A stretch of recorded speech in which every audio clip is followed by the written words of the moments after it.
Hi friends, இந்த வீடியோவில் என்ன பார்க்க போகிறோம் அப்படின்னா 12th ஸ்டாண்டர்ட் ஹிஸ்ட்ரி நியூ புக்கில் இருக்கிற 5th யூனிட் தான். ஏகாதிபத்தியத்திற்கு எதிரான போராட்டங்களில் புரட்சிகர தேசியவாதிகளின் காலம். இதில் வந்து என்னென்னா 1920க்கு அப்புறமா இந்திய பொதுவுடைமை கட்சி அப்படின்றது வந்து ஸ்டார்ட் ஆக ஆரம்பித்தது. அதாவது கம்யூனிஸ்ட் கட்சி. இதை ஸ்டார்ட் பண்ணது யாருன்னா எம்என் ராய், அபானி முகர்ஜி, எம்பிடி ஆச்சாரியா, முகமது அலி, முகமது ஷாஃபிக் அப்படிங்கிறவங்க. எங்கேனா உஸ்பெக்கிஸ்தானில் உள்ள தாஸ்கெண்டிலும் சோவியத் யூனியன்லேயும் 1920 அக்டோபர் மாதத்தில் வந்து உருவாக்கப்பட்டது. 1921 ஜூன் 3 முதல் புரட்சிகர தேசியவாத குழுவினர் பெஷாவிற்கு வந்தனர். இது வந்து என்னன்னா இந்தியாவிற்கு ரஷ்ய கம்யூனிஸ்ட் இயக்கத்தினரான போல்ஸ்விக்குகளும் வந்தன. இந்த மாதிரி வந்து நிறைய புரட்சிகரவாதிகள் வந்து இந்தியாவுக்குள்ளே வந்து நுழைய ஆரம்பித்தாங்க. எதுக்காக அப்படின்னா பிரிட்டிஷாருக்கு எகெயின்ஸ்டாக வந்து நிறைய புரட்சிகள் எல்லாம் வந்து பண்ணுறதுக்கு தான். ஸோ 1922 to 27 பீரியடுக்குள்ளே 5 சதி வழக்குகள் வந்து நடந்தது. என்னென்னா பெஷாவர் சதி வழக்கு, கான்பூர் சதி வழக்கு, அது வந்து போல்ஸ்விக் வழக்குன்னு சொல்லுவாங்க 1924.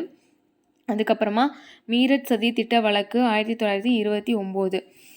1925 வந்து இந்திய கம்யூனிஸ்ட் கட்சியை வந்து பம்பாயில் வந்து ஸ்டார்ட் பண்ணாங்க. இதில் வந்து நெக்ஸ்ட்டு வந்து சதி திட்ட வழக்குகள் பற்றி ஒன்று ஒன்றா பார்க்கலாம். ஃபஸ்ட்டு வந்து கான்பூர் சதி வழக்கு, அது வந்து 1924. கம்யூனிஸ்ட் கொள்கை வந்து நிறைய இடங்களில் வந்து பரவ ஆரம்பிச்சுது. எங்கெங்கன்னா பம்பாய், கல்கத்தா, மதராஸ், லாகூர், கான்பூர் இந்த மாதிரி இடங்களில். போல்ஸ்விஷம் அப்படிங்கிறது வந்து என்னென்னா புரட்சிகரவாதத்தை ஒடுக்கும் அரசியல் அமைப்பு, பிரிட்டிஷாரால் தோற்றுவிக்கப்பட்ட ஒரு அரசியல் அமைப்பு இந்த புரட்சிகரவாதத்தில் ஒடுக்கிறதுக்காக. அதுதான் வந்து போல்ஸ்விஷம் அப்படின்னு வந்து சொல்கிறாங்க. கான்பூர் சதி வழக்குங்கிறது 1924 வந்து ஸ்டார்ட் ஆனது. கம்யூனிஸ்ட் தொழிற்சங்கவாதிகள் வந்து 6 மாதம் வந்து சிறையில் அடைக்கப்பட்டன. அதாவது வந்து சட்டப்பிரிவு 121A படி வன்முறையான புரட்சிகளை வந்து தூண்டினாங்க. அதாவது பிரிட்டிஷ் இந்தியாவுக்கு எகெயின்ஸ்டாக வந்து நிறைய வன்முறைக்கு செஞ்சாங்க அப்படின்னு சொல்லிட்டு 6 மாதம் வந்து சிறையில் அடைக்கப்பட்டனர். இந்த கான்பூர் சதி வழக்கில் வந்து நீதிபதியாக இருந்தவர் யாருன்னா கோரக்பூர் அமர்வு நீதிமன்றத்தில் வந்து சௌரி சௌரா போராட்டத்தில் 172 விவசாயிகளுக்கு வந்து மரண தண்டனை விதித்த நீதிபதி ஹோம்ஸ் அப்படிங்கிறவர் தான். HE ஹோம்ஸ் அப்படிங்கிறவர் தான் வந்து இந்த இதுலேயும் வந்து நீதிபதியாக வந்து நியமிக்கப்பட்டார். இவர் வந்து என்னென்னா 13 பேர், மொத்தம் வந்து 13 பேர் வந்து இந்த சதித்திட்ட வழக்கில் வந்து குற்றம் சாட்டப்பட்டவங்க. ஆனால் 8 பேர் மீது தான் வந்து இந்த குற்றப்பத்திரிகை வந்து தாக்கல் செய்யப்பட்டிருந்தது அப்படின்னு வந்து சொல்கிறாங்க. குற்றப்பத்திரிகை தாக்கல் செய்யப்பட்ட 8 பேர்லேயும் வந்து 4 பேர் மீது தான் வந்து 4 பேர்த்துக்கு தான் தண்டனை வந்து கொடுப்பாங்க. இதில் வந்து எம்என் ராய், RL சர்மா இவங்க 2 பேரும் ஃப்ரெஞ்சுலேயும் ஜெர்மனிலையும் வந்து இருந்தனால அவங்களுக்கு வந்து குற்றப்பத்திரிகை வந்து நேரில் வந்து தாக்கல் செய்ய முடியாமல் போயிடும். அதுக்கப்புறம் சிங்காரவேலரோட உடல்நிலை வந்து மோசமானனால அவரும் வந்து பிணையில் வந்து விடுவிக்கப்படுவார். அதுக்கப்புறமா வந்து அதாவது RL சர்மா குலாம் ஹுசைன் அப்படிங்கிறவர் வந்து அரசு தரப்பு சாட்சியாக வந்து அப்ரூவராக மாறிவிட்டதால் அவரையும் வந்து ரிலீஸ் பண்ணிடுவாங்க. ஸோ ரிமைனிங் அந்த 8 பேர்த்தில் வந்து ரிமைனிங் இருக்கிற 4 பேர் மீது மட்டும் வந்து 4 பேர்த்துக்கு கொண்டி வந்து தண்டனை வந்து கொடுப்பாங்க. நெக்ஸ்ட்டு வந்து குற்றம் சாட்டப்பட்ட அந்த 4 பேர் யாருன்னா முசாஃபர் அகமது, சௌகத் உஸ்மானி, நளினி குப்தா, எஸ்ஏ டாங்கே இவங்க 3 பேர்த்தையும் வந்து சிறையில் அடைச்சிருவாங்க. இவங்களுக்கு வந்து ஆதரவாக கம்யூனிஸ்டுகளின் பாதுகாப்பு குழு வந்து ஃபார்ம் பண்ணி இந்த தண்டனை வந்து குறைக்கணும் அப்படின்னு சொல்லிட்டு போராட்டம்லாம் வந்து நடத்துவாங்க. டிசம்பரில் 1925 நடந்த கம்யூனிஸ்டுகள் மாநாட்டில் வந்து தமிழ்நாடு சார்பாக சிங்காரவேலருங்கிறவர் வந்து பார்ட்டிசிபேட் பண்ணுவார். இந்த கம்யூனிஸ்ட் கட்சியோட ஹெட் குவார்ட்டர்ஸ் எங்கே இருக்குன்னா பம்பாயில். ஸோ இங்கே தான் கான்பூர் சதி வழக்கில் 13 பேர் வந்து குற்றம் சாட்டப்பட்டவங்களாக இருப்பாங்களா, அது யார் அந்த 13 பேர் போட்டிருப்பாங்க. இதில் எம்என் ராய், RL சர்மா வந்து ஜெர்மனிலையும் ஃப்ரெஞ்சுலேயும் வந்து இருப்பாங்க.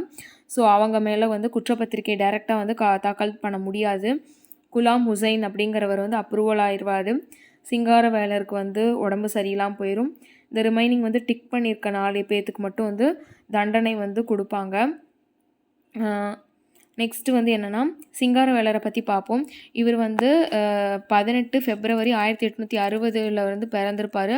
11 ஃபெப்ரவரி 1946 வந்து இறந்திருப்பார். இவர் எங்கே மதராஸில் வந்து பிறந்திருப்பார். புத்த சமயத்தை தழுவுவராக இருப்பார் இவர். இவர் வந்து கம்யூனிஸ்ட் இயக்கத்தில் வந்து கம்யூனிஸ்ட் இயக்கத்தில் இருக்க தலைவர்கள் பலர் வந்து இந்திய தேசிய காங்கிரஸ்லேயும் வந்து ஜாயின் பண்ணுவாங்க. இவரும் அதே மாதிரி வந்து இந்திய தேசிய இயக்கத்துலேயும் வந்து ஜாயின் பண்ணியிருப்பார். இவர் வந்து யாரை வந்து ஃபாலோ பண்ணுவார் அப்படின்னா திருவி கல்யாண சுந்தரனாரை வந்து ஃபாலோ பண்ணுவார். அவர் வந்து நிறைய வந்து தொழிற்சங்கங்கள் வந்து தென்னிந்தியாவில் வந்து ஸ்டார்ட் பண்ணுவார். ஸோ அதே மாதிரி இவரும் வந்து அதில் வந்து இணைஞ்சிருப்பார். 1923 மே மாதம் முதல் நாள் வந்து ஃபஸ்ட்டு வந்து தொழிலாளர்கள் தினத்தை வந்து இவர் தான் வந்து ஃபஸ்ட்டு வந்து ஸ்டார்ட் பண்ணி செலிப்ரேட் பண்ணியிருப்பார். அதே மாதிரி 1928 நடந்த தென்னிந்திய ரயில்வே வேலை நிறுத்தம் நடத்த வந்து ஏற்பாடு பண்ணியிருப்பார். எங்கன்னா பொன்மலையிலையும் திருச்சிராப்பள்ளியிலையும். நெக்ஸ்ட்டு வந்து மீரட் சதி திட்ட வழக்கு 1929 இதை பற்றி பார்க்கலாம். 1929 to 39 பீரியடில் வந்து பொருளாதார மந்தமே வந்து ஏற்பட்டிருக்கும். இந்தியாவில் மட்டும் இல்லை, வேர்ல்டு ஃபுல்லாகவே வந்து நடக்கும். கம்யூனிஸ்ட் கட்சிகளோட முக்கியத்துவம் என்ன அப்படின்னு வந்து பார்த்தோன்னாக்க 1927 ஃபெப்ரவரி டு செப்டம்பரில் வந்து கராக்பூரில் வந்து ரயில்வே பணிமனை வேலை நிறுத்தம். 1928 ஜான்வரி டு ஜூலையில் வந்து லில்லுவா ரயில்வே பணிமனை வேலை நிறுத்தம். அதுக்கப்புறம் 1928 கல்கத்தாவில் வந்து துப்புரவு பணியாளர் வேலை நிறுத்தம். 1929 ஜூலை டு ஆகஸ்டில் வங்காளம் சணல் ஆலை வேலை நிறுத்தம்.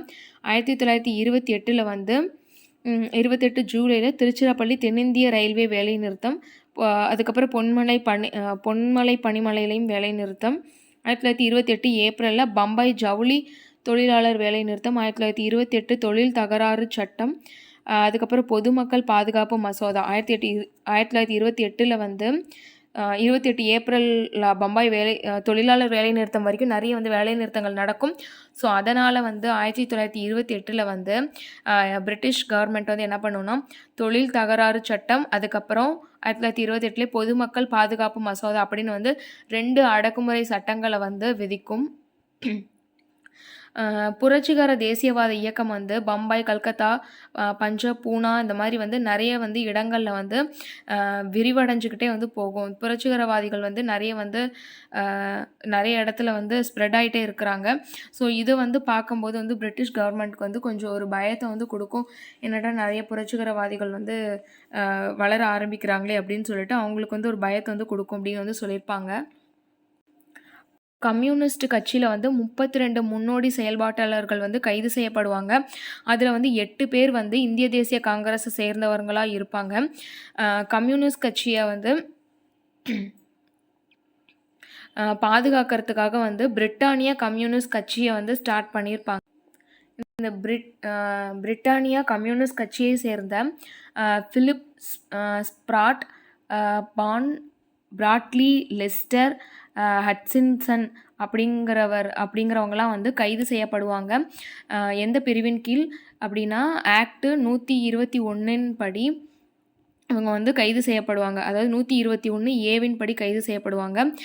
இது வந்து யாருன்னா ஏற்கனவே வந்து மீரட் சதித்திட்ட வழக்குலையும் வந்து பிரிவு 121 ஏவின் படி தான் வந்து அதில் இருந்த தலைவர்களும் வந்து கைது செய்யப்பட்டிருப்பாங்க. இவங்களும் வந்து இதுபடி தான் வந்து கைது செய்யப்படுவாங்க. நிலைக்குலைவிக்கும் விஷயங்கள் அப்படின்ற விவரிக்கப்பட்ட புத்தகம், கடிதம் இதெல்லாம் வந்து நிறைய வந்து பறிமுதல் செஞ்சு குற்றம் சாட்டப்பட்ட நபர்களுக்கு எதிராக வந்து சாட்சியங்களாக வந்து ஒப்படைக்கப்பட்டிருக்கும். அதுக்கப்புறமா வந்து என்னென்னா தேசிய மீரட் சிறைவாசிகளை வந்து பாதுகாக்க வந்து ஒரு பாதுகாப்பு குழு வந்து ஃபார்ம் பண்ணி குற்றம் சாட்டப்பட்டவர்கள் நபர்கள் சார்பில் வந்து வாதாடுறதுக்காக வந்து வழக்கறிஞர்களை வந்து அரேஞ்ச் பண்ணியிருப்பாங்க.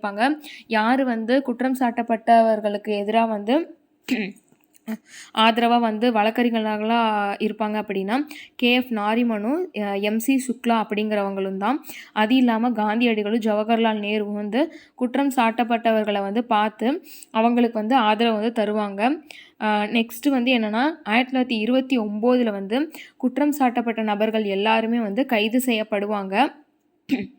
அதுக்கப்புறமா 4 வருஷம் கழித்து 1933 ஜனவரி 16 வந்து 27 பேருக்கு வந்து கடுங்காவல் தண்டனை வந்து விதிச்சிருவாங்க. ஆனால் இதில் வந்து ஒரு 3 பேர் வந்து இங்கிலாந்து நாட்டவர் அப்படிங்கிறதுனால சர்வதேச அளவில் வந்து இந்த வழக்கு வந்து ரொம்ப பெருசாக பேசப்படும். அதுக்கப்புறம் ரோலண்ட்டு, ஆல்பர்ட் ஐன்ஸ்டீன் இந்த மாதிரி வந்து நிறைய தலைவர்களோட ஆதரவுனால 1933 ஜூலையில் வந்து இந்த தண்டனை வந்து கொஞ்சமாக வந்து குறைச்சிருப்பாங்க. நெக்ஸ்ட்டு பகத்சிங் அப்புறம் கல்பனா தத்தை பற்றி பார்க்கலாம். ஃபஸ்ட்டு பகத்சிங்கை, இவரோட பெற்றோர் வந்து யாருன்னா கிஷான் சிங், வித்யாவதி கவுர், அவங்க 2 பேர் தான் இவங்களோட பெற்றோர். இவங்க வந்து பாகிஸ்தானில் பஞ்சாப்ன்ற பகுதியில் லயப்பூர் அப்படிங்கிற டிஸ்ட்ரிக்டில் ஜான்வாலா அப்படின்ற இடத்துல தான் வந்து பிறந்திருக்காரு. 1907 செப்டம்பர் 28.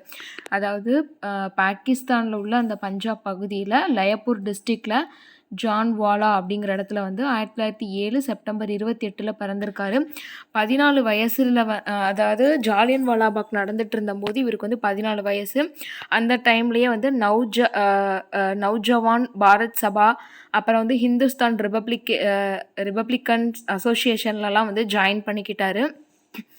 இந்த ஹிந்துஸ்தான் ரிப்பப்ளிக்கன் அசோசியேஷன்ற அமைப்பை வந்து ஸ்டார்ட் பண்ணது யாருன்னா சச்சின் சன்யால், ஜோகே சட்டர்ஜி அப்படிங்கிறவர் தான் ஸ்டார்ட் பண்ணாங்க. செப்டம்பர் 1928 வந்து ஹிந்துஸ்தான் அசோசியேட் அப்படிங்கிற அமைப்பை வந்து ரிப்பப்ளிக்கன் அசோசியேஷன் அப்படின்னு சொல்லிட்டு நேம் வந்து சேஞ்ச் பண்ணிடுவார். யாருன்னா பகத்சிங்கு. கொஞ்ச நாளில் வந்து இந்த அமைப்புக்கு வந்து இவரும் வந்து ஒன் ஆஃப் த தலைவராக வந்து இருப்பார். நான் ஏன் நாத்திகனாக இருக்கிறேன் அப்படிங்கிற புக்கை வந்து எழுதினவர் வந்து யாருன்னா வந்து பகத்சிங் தான். 1917 வந்து ரஷ்யாவில் அக்டோபர் புரட்சி அப்படின்னு சொல்லிட்டு ஒன்று நடக்கும். ஸோ அதில் வந்து தலைவராக இருந்தவங்க யாருன்னா சந்திரசேகர ஆசாத்து, அதுக்கப்புறம் சிவராம், ராஜகுரு, சுகதேவ் தேசாய், பகத்சிங், இவங்க எல்லாம் தான் வந்து அதில் வந்து ஹெட்டாக வந்து இருப்பாங்க. நெக்ஸ்ட்டு இந்த பகத்சிங் வந்து குண்டுவீச்சு வழக்குங்கிறது 1929 ஏப்ரல் 8 வந்து நடக்கும்.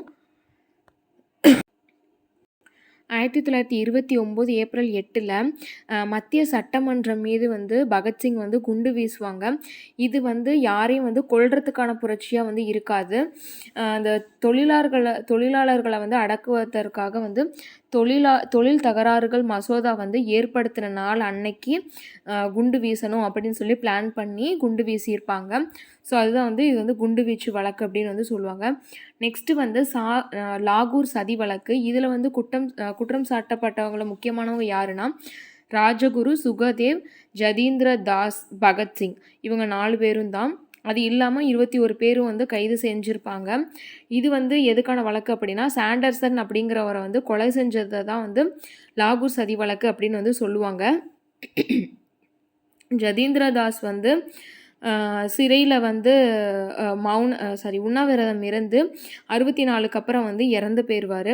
1930 அக்டோபர் 7 வந்து மரண தண்டனைக்கான தீர்ப்பு வந்து விதிக்கப்படும். யாருக்குன்னா வந்து இந்த பகத்சிங், ராஜகுரு, சுகதேவ், அதுக்கப்புறம் வந்து ஜதீந்திர தாஸ், இவங்க எல்லாத்துக்கும் வந்து மரண தண்டனை வந்து விதிச்சிருப்பாங்க. இவர் வந்து பஞ்சாப் கவர்னருக்கு வந்து ஒரு லெட்டர் வந்து எழுதியிருப்பார். முதலாளித்துவம், ஏகாதிபத்தியம், இதுக்கான நாட்கள் வந்து எண்ணப்பட்டு வருது. நிறைய வந்து இந்த நீதிமன்ற தீர்ப்பு வந்து எங்களை வந்து தூக்கிலிட்டாலும் இது வந்து மாறப்போகிறது கிடையாது. எங்களை தூக்கில் இடுறதுக்கு பதிலாக சுட்டுக்கொள்ளுங்கள் அப்படின்னு வந்து எழுதப்பட்டிருக்கும். அது இல்லாமல் வந்து இந்த புரட்சி அப்படிங்கிறது வந்து என்னென்னா குண்டு எறிதலோ கைத்துப்பாக்கி மூலம் சுடுதலோ கிடையாது. புரட்சின்றது வந்து மனித குலத்தோட பிரிக்க முடியாத உரிமை, சுதந்திரம்ங்கிறது எங்கள் பிறப்புக்கான உரிமை. ஸோ அதை வந்து யார்கிட்ட இருந்தும் வந்து உங்களால் வந்து பறிக்க முடியாது அப்படின்னு சொல்லிட்டு அந்த லெட்டரில் வந்து எழுதியிருப்பாங்க. 1930 அக்டோபர் 7 வந்து தீர்ப்பு வழங்குவாங்களா. 1931 மார்ச் 23 வந்து பகத்சிங், ராஜகுரு, சுகதேவ், இவங்க 3 பேர்த்தையும் வந்து தூக்கில் வந்து போட்டுருவாங்க.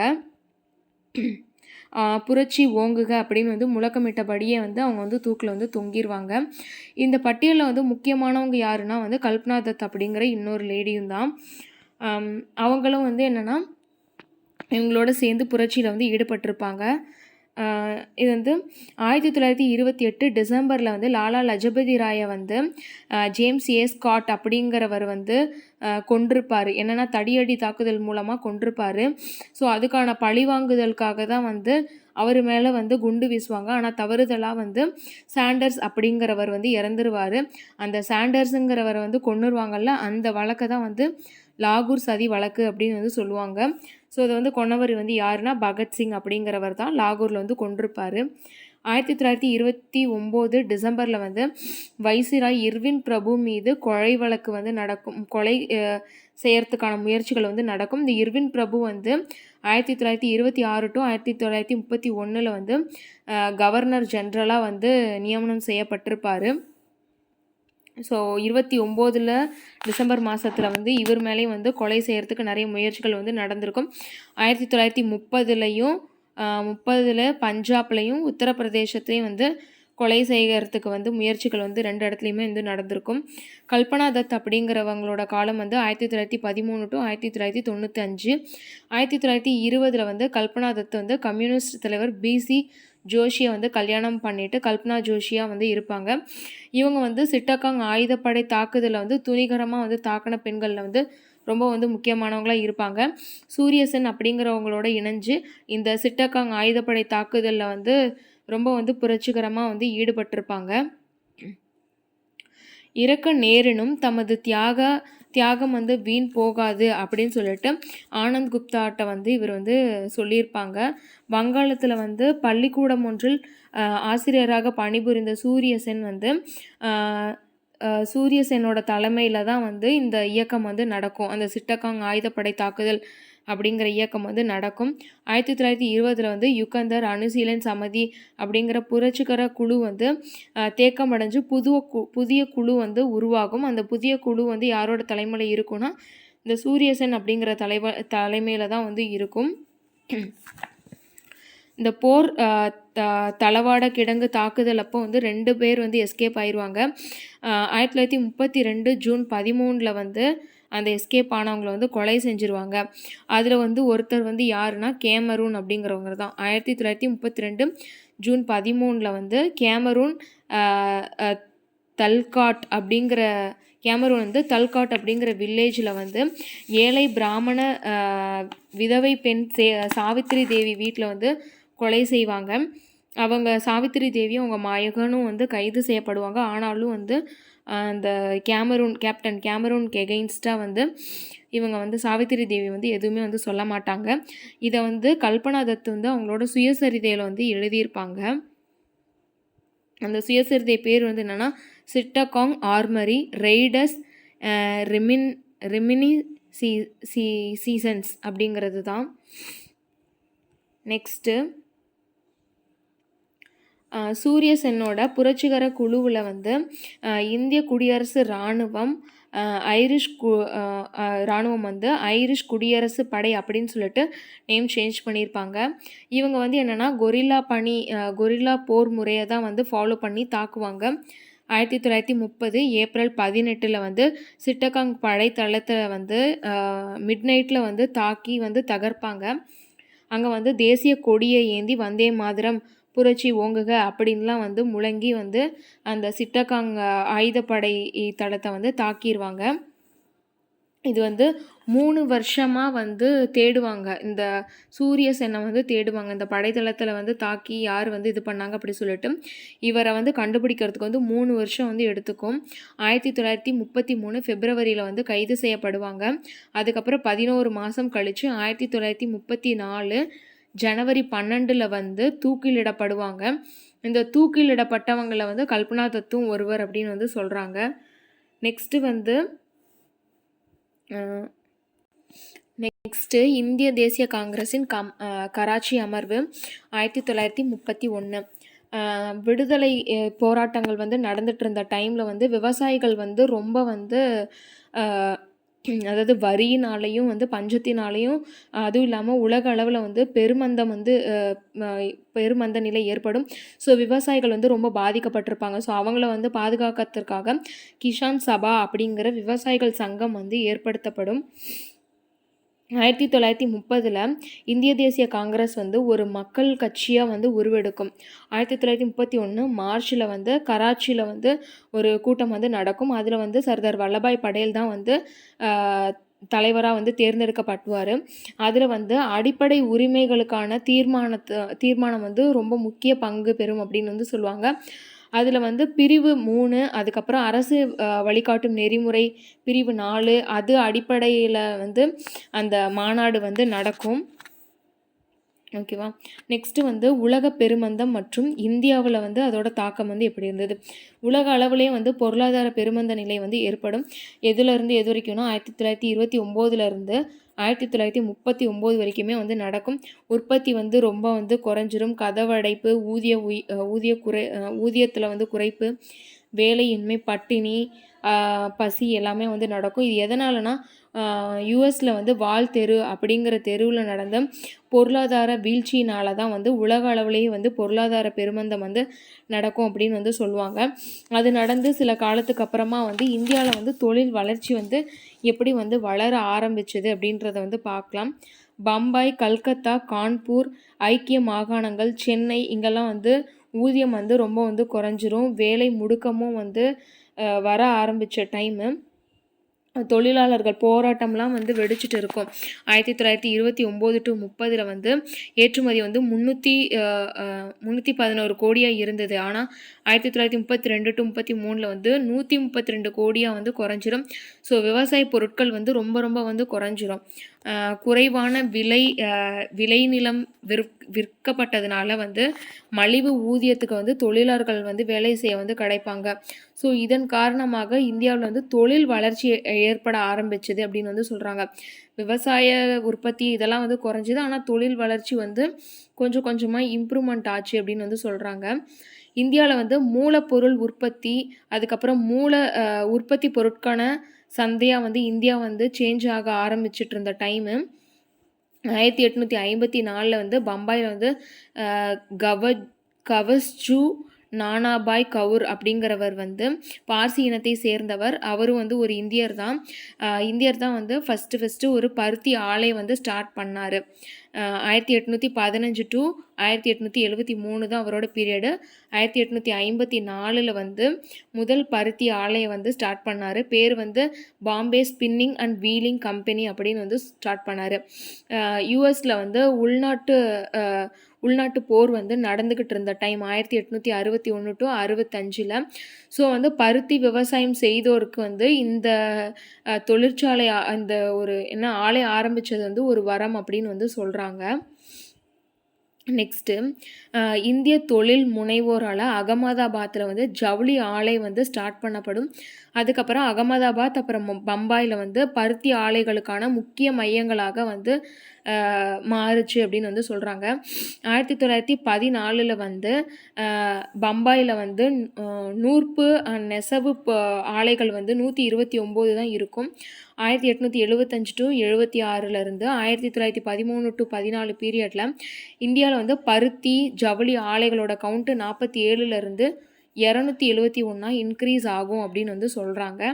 1853 ஏப்ரல் 16 வந்து இந்தியாவில் வந்து ஃபஸ்ட்டு ரயில் பயணம் வந்து ஸ்டார்ட் ஆகும். அதாவது பம்பாய் போர்பந்தர்லேருந்து மகாராஷ்டிராவில் வந்து தானே அப்படிங்கிற இடத்துக்கு வந்து ஃபஸ்ட்டு வந்து ரயில்வே பயணம் வந்து ஸ்டார்ட் ஆகும். 1911 to 98 வந்து 1911 வந்து 98,723 பேர் வந்து ரயில்வே ஜாபில் வந்து பணியமர்த்தப்படுவாங்க அப்படின்னு வந்து சொல்லியிருப்பாங்க. ஸோ இதில் வந்து ஃபஸ்ட்டு ஆரம்பித்தது வந்து பருத்தி ஆலை 1854. அதுக்கப்புறம் பம்பாய், அகமதாபாத்தில் வந்து நிறைய பருத்தி ஆலைகள் வந்து வளர ஆரம்பிச்சுது. அதுக்கப்புறமா 1855 வந்து ஃபஸ்ட்டு சணல் ஆலை வந்து கல்கத்தாவில் வந்து ஸ்டார்ட் பண்ணுவாங்க. 1914 வந்து கல்கத்தாவில் வந்து 64 சணல் ஆலைகள் வந்து இருக்கும். இது வந்து ஐரோப்பியருக்கு வந்து சொந்தமான ஆலைகள் வந்து 64 இருக்கும் அப்படின்னு வந்து சொல்கிறாங்க. நெக்ஸ்ட்டு 1843 ரவீந்திரநாத் தாகூரோட தாத்தா துவாரகநாத் தாகூர் அவர்கள் 1794 டு 1847 அவரோட பீரியடு. அவரோட உழைப்பின் காரணமாக ராய்கஞ்ச் அப்படிங்கிற இடத்துல பெங்கால் நிலக்கரி நிறுவனத்தை வந்து ஸ்டார்ட் பண்ணுவார். அதாவது 1892 பிறகு நிலக்கரி உற்பத்தி துறையின் வளர்ச்சி வந்து வேகம் எடுத்து ஃபஸ்ட்டு உலக போகிறப்போ வந்து உச்சநிலையவே அடைஞ்சிரும் அப்படின்னு வந்து சொல்கிறாங்க. 1843 வந்து ஃபஸ்ட்டு பெங்கால் நிலக்கரி நிறுவனம் வந்து ராய்கஞ்சில் வந்து ஸ்டார்ட் பண்ணுறாங்க. ஸோ அப்படியே வந்து வளர்ந்து 1892 பீரியடில் வந்து உச்சநிலை அடைஞ்சிருச்சு அப்படின்னு வந்து சொல்கிறாங்க. நெக்ஸ்ட்டு 1907 பீகாரில் வந்து டாடா குழுமத்தால் வந்து டாடா இரும்பு எஃகு நிறுவனம் வந்து ஃபஸ்ட்டு வந்து ஸ்டார்ட் பண்ணுவாங்க. முதலில் சுதேசி இயக்கத்தின் ஒரு நிகழ்வாக வந்து இது வந்து இருக்கும். அதாவது ஃபஸ்ட்டு வந்து இந்தியர்களால் வந்து நிறுவப்பட்ட அமைப்பு, ஐரோப்பியர்களால் இல்லாமல் இந்தியர்களால் நிறுவப்பட்ட அமைப்பு அப்படின்னு வந்து சொல்லுவாங்க.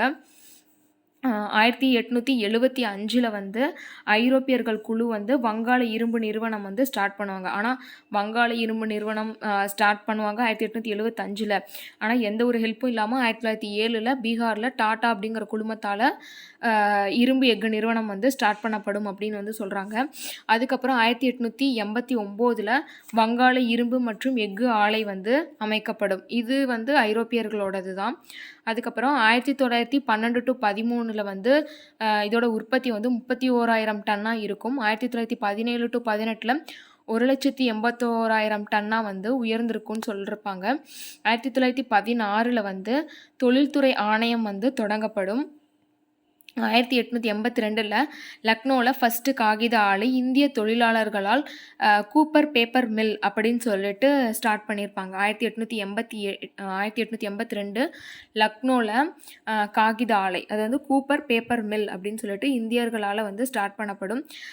ஐரோப்பியர் ஸ்டார்ட் பண்ண இதகர் காகித ஆலை மற்றும் பெங்கால் காகித ஆலை வந்து அதுக்கப்புறமா வந்து அவங்க வந்து ஸ்டார்ட் பண்ணியிருப்பாங்க. 1904 வந்து மதராஸ் நகரில் வந்து தென்னிந்திய தொழிற்சாலை நிறுவனம் வந்து ஸ்டார்ட் பண்ணப்படும். இது வந்து சிமெண்ட்டு உற்பத்தி நிறுவனமாக வந்து இருக்கும். 1904 மதராஸில் சிமெண்ட் உற்பத்திக்கான ஒரு நிறுவனம் வந்து ஸ்டார்ட் பண்ணியிருப்பாங்க. 1860 வந்து கான்பூரில் தோல் பதனிடும் தொழிற்சாலை வந்து ஸ்டார்ட் பண்ணியிருப்பாங்க. 1905 இந்தியருக்கு சொந்தமான ஃபஸ்ட்டு தோல் பதனிடும் தொழிற்சாலை வந்து 1905 தான் வந்து ஸ்டார்ட் பண்ணியிருப்பாங்க அப்படின்னு சொல்லியிருப்பாங்க. 1929 டு 30 44% நுகர்வு வந்து வெளியிலேருந்து நுகர்வு செய்யப்பட்ட உற்பத்தி பொருட்களை கொண்டு தான் வந்து இந்த தொழிற்சாலைகள்லாம் இயங்கும்.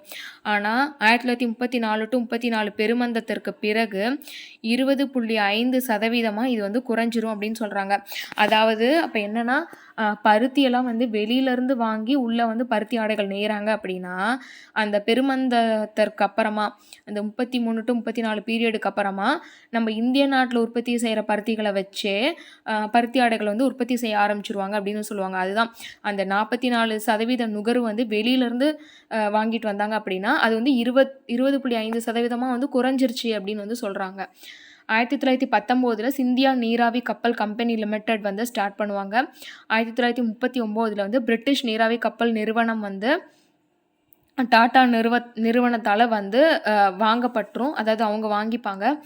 1896 வந்து ஸ்டெயின்ஸ் மில் அப்படிங்கிற மில்லை வந்து ஸ்டார்ட் பண்ணுவாங்க. கோவை நூற்பு அண்டு நெசவு ஆலை அப்படின்னு வந்து அதோட பேர் வந்து மாற்றிருப்பாங்க.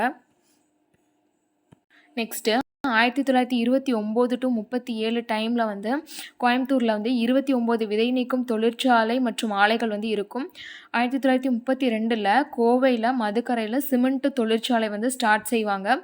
1931 டு 36 வந்து சர்க்கரை ஆலை வந்து 2லேருந்து 11 வந்து இன்க்ரீஸ் ஆகும். 31 டு 36 பீரியடில் சர்க்கரை ஆலை வந்து 2 இருக்கும், ஆனால் வந்து 11 வந்து இன்க்ரீஸ் ஆயிரும்னு சொல்லியிருப்பாங்க. அதுக்கப்புறம் ஜேஎன் டாட்டா அப்படிங்கிறவர் ஜாம்ஷெட்ஜி நுவர்ஜி டாட்டா 1839 டு 1904 அவரோட பீரியடு. அவர் அதுக்கப்புறம் பரோடா நவ்சாரி பார்சி ஜொராஸ்ட்ரியன் இவங்க வணிக குடும்பத்தை சேர்ந்தவங்க. இவர் தான் வந்து இந்தியாவின் ஃபஸ்ட்டு வெற்றிகரமான தொழிலதிபர் அப்படின்னு வந்து அழைக்கப்படுறாரு. இவர் வந்து இந்திய நவீன தொழிலகங்களின் தந்தை அப்படின்னும் அழைக்கப்படுறாரு. இவர் வந்து 1868 வந்து வர்த்தக நிறுவனம் வந்து ஸ்டார்ட் பண்ணார். அதுதான் டாடா குழுமம் அப்படின்னு அழைக்கப்படுது. குர்லா அப்படிங்கிறது வந்து என்னென்னா பம்பாயில் வந்து மேட் பண்ண ஒரு நிறுவனம். இது வந்து சுதேசி அப்படின்னு வந்து அதுக்கு வந்து நேம் வந்து வச்சுருப்பாங்க. குர்லா அப்படிங்கிறவரோட மகன் வந்து தொராப்ஜி டாட்டா, அதுக்கப்புறம் ரத்தன்ஜி டாட்டா. இதில் வந்து தொராப்ஜி டாட்டா அப்படிங்கிறவர் தான் 1907 வந்து இரும்பு எஃகு நிறுவனம் வந்து ஸ்டார்ட் பண்ணியிருப்பார்.